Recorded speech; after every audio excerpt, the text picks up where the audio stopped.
Good morning, class, and welcome to these notes on multiple objects. We're going to start looking at two or more objects, and we're going to look at how to create free body diagrams for two or more objects and set up equations based on these free body diagrams.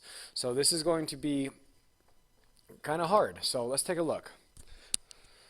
We have an object here. We're going to call this a 4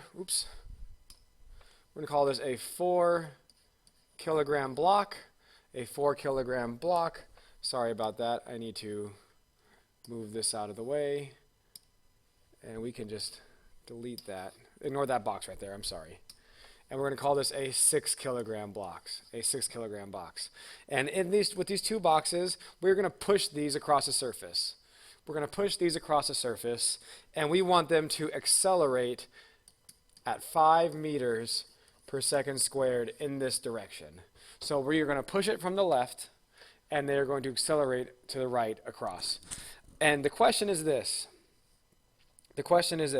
What force must we apply to the 4 kilogram box in order to make this happen?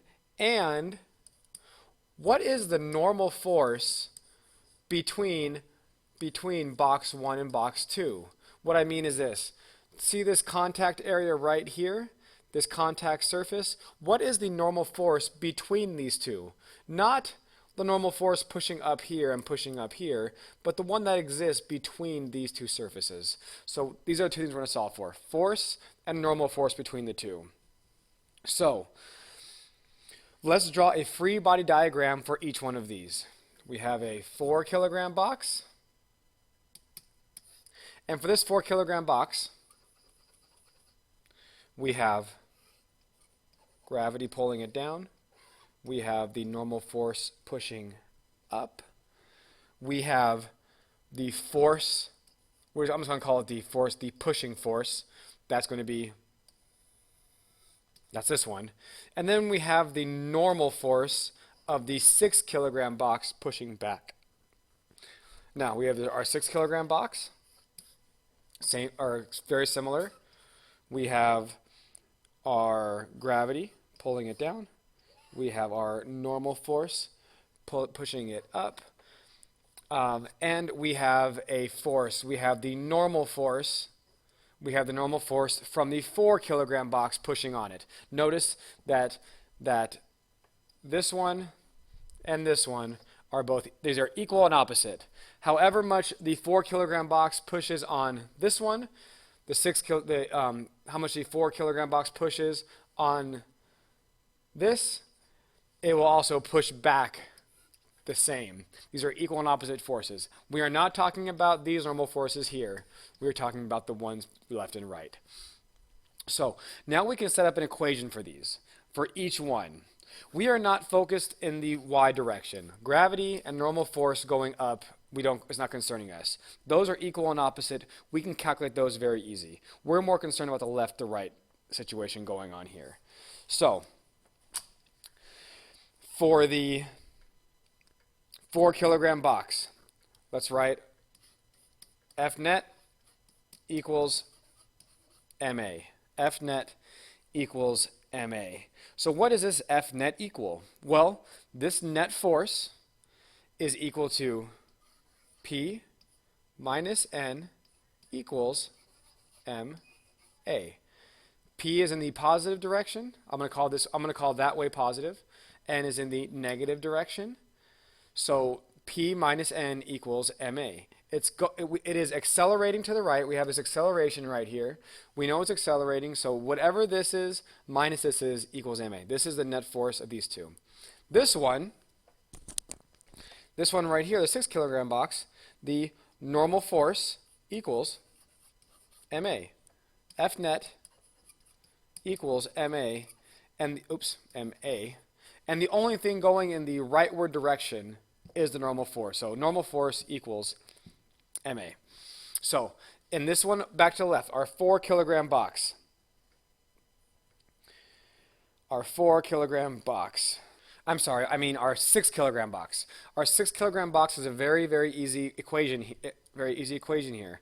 We have our normal force equals M, which is going to be 6 kilograms, because we are only looking at this box, times 5 meters per second squared.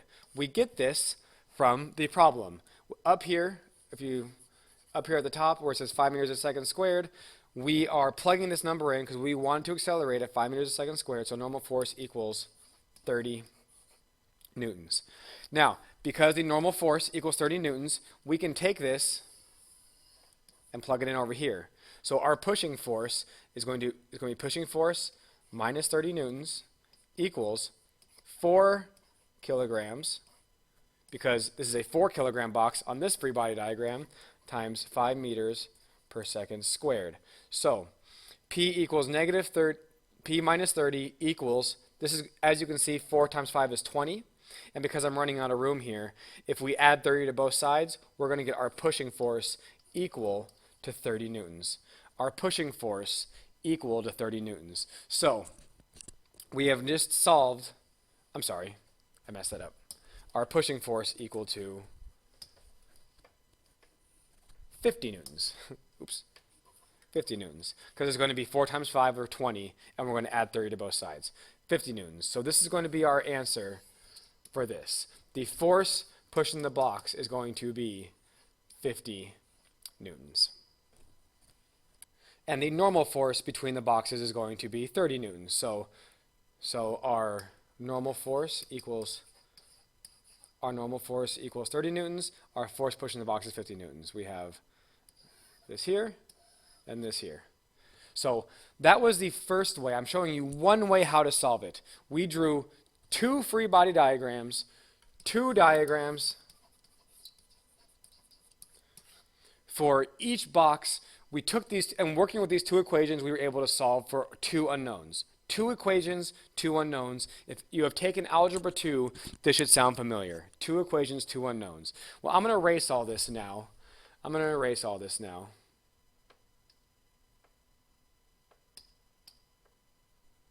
And start over again. So we have a 4 kilogram box and a 6 kilogram box. It is accelerating at 5 meters a second squared, and we still want to know the force and the normal force. I'm going to show you a second way, and this is a whole system. Whole system. Some of you might find this easier, some of you might find this harder, I don't know. So for this whole system, let's pretend that these are all just one box. This is all just one big box. Okay? We're going to draw our free body diagram for this one box. We have mg pulling it down, we have normal force pushing it up, and we have a pushing force going to the right. So, normal force going up, gravity going down, pushing force going to the right. This is our only free body diagram because it's only one object. So, our equation is F net equals ma. And our F net, because we're not looking in the y direction, we're only looking in the x direction, our F net is going to equal the pushing force equals our m, which is now going to be 10 kilograms, because remember, we are looking at the whole system now, not just each box individually, times a, which is 5 meters a second squared. So P equals 50 newtons, which you remember from before, this pushing force, 50 newtons, this is the same thing here. I'm going to redraw that as a P. That's the same answer. And some of you might be thinking, wow, that's really easy. Why would I do it the other way? Well, the only reason you would do it the other way is this. The question is still asking for the normal force. It's still asking for this. And so based off this diagram right here, we can't solve for that normal force yet. We have to set up an individual equation. And so if we look at, let's look at the 4 kilogram box again. 4 kilograms again. Gravity is going down, normal force is going up. We have the pushing force going to the right, and we have this normal force going to the left.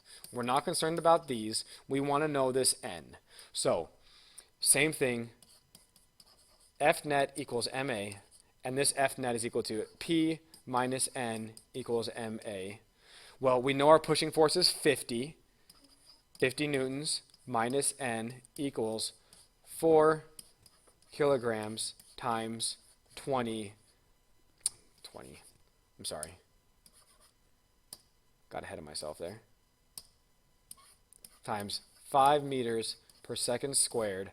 And so this is going to be equal to 20 newtons. You can see here that N is going to be equal to 30 newtons.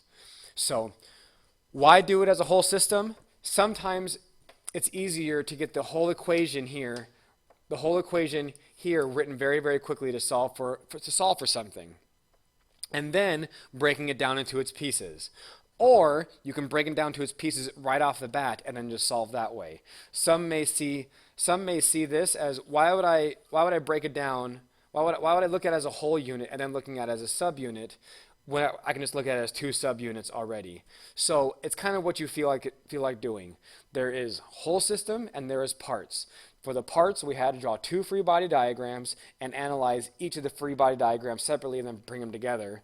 Whole system, we treat the entire section as a whole block.